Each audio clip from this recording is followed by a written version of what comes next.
It's my honor and pleasure to read for you. Uh, since this is the season of holidays for so many different groups and peoples, a friend of ours, many of you know her, Finn Bell, is publishing a magazine with full of holiday treats. And when she asked me, I thought, oh, I don't want to do one more Christmas poem, one more New Year's poem. I just really couldn't do that. So I did a little research and found three holidays you may not know. You might not know. So here we go. Poems called These Three Holidays I'll describe that you might spy as you traipsing there upon the earth just wander by.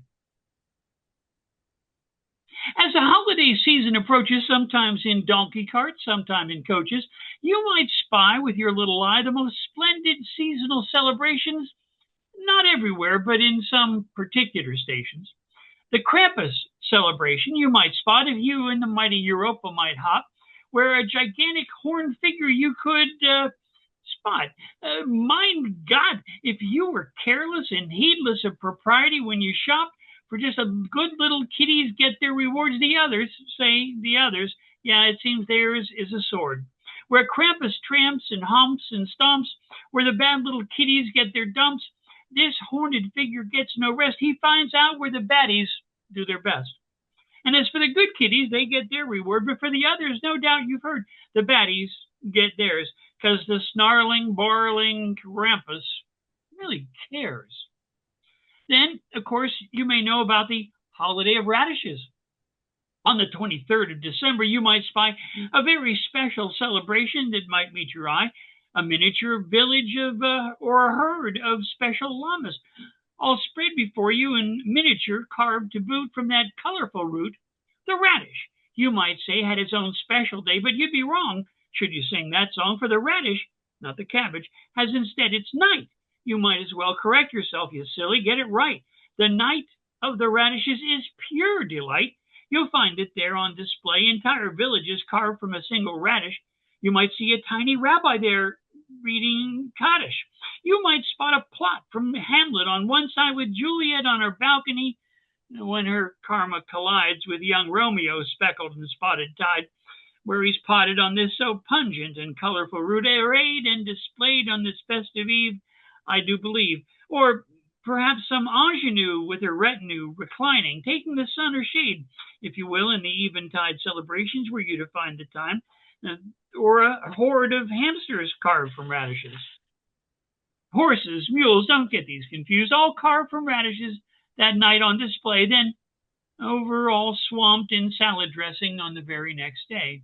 And finally, each year in December, you'll find in Galway, a Swedish town, not always near Galway, they build each year a gigantic goat, a very special species there. You must take note. They build each year from the scented sweet hay in bundles there. A giant goat. It's on display.